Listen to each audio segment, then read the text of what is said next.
ఓం శాంతి. ఈరోజుటి మురళీ తారీఖు జూన్ 15, 2024. ఈరోజు శివ పరమాత్మ తెలియచేస్తున్న మురళీలో ఉండే మధుర మహావాక్యాల సారం విందాం.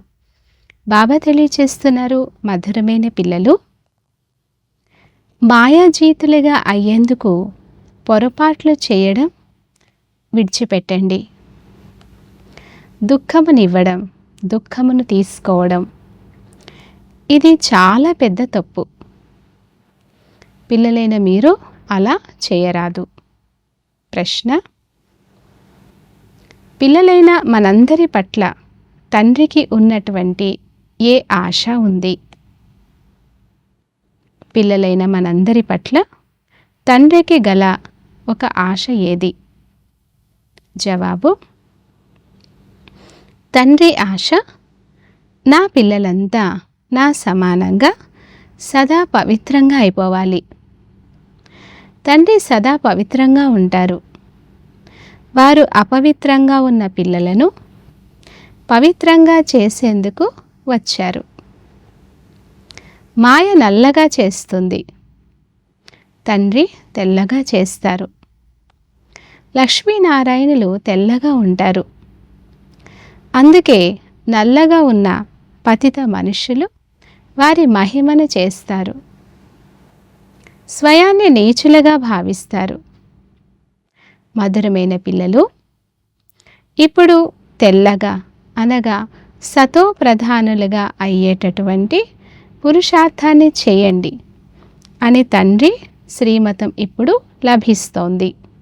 ధారణ కొరకు ముఖ్య సారం. ఫస్ట్ పాయింట్: ఈ సమయం చాలా విలువైనది. ఇప్పుడే పురుషార్థం చేసి పూర్తిగా తండ్రికి బలిహారం అవ్వాలి. దైవీ గుణాలు ధారణ చేయాలి. ఎలాంటి పొరపాట్లు చేయరాదు. ఒక్క తండ్రి శ్రీమతానుసారంగా నడుచుకోవాలి. సెకండ్ పాయింట్: లక్ష్యమును ఉద్దేశ్యమును ఎదురుగా ఉంచుకొని చాలా జాగ్రత్తగా నడుచుకోవాలి. ఆత్మను సతో ప్రధానంగా పవిత్రంగా చేసుకునేందుకు శ్రమించాలి. ఆంతరికంలో ఉన్న మచ్చలను అనగా మలినాలను పరిశీలించి తొలగించి వేయాలి. వరదానము: బ్రాహ్మణ జీవితంలో ప్రతి సెకండు సుఖమయ స్థితిని అనుభవం చేసే సంపూర్ణ పవిత్ర ఆత్మాభవ. వివరణ: పవిత్రతయే సుఖశాంతులకు జనని అని అంటారు. ఏ ప్రకారమైన అపవిత్రత అయినా దుఃఖము, అశాంతిని అనుభవం చేయిస్తుంది. బ్రాహ్మణ జీవితం అనగా ప్రతి సెకండు సుఖమయ స్థితిలో ఉండేవారు. దుఃఖపడే దృశ్యాలు ఉన్నా ఎక్కడ పవిత్రతా శక్తి ఉంటుందో అక్కడ దుఃఖం అనుభవం అవ్వదు.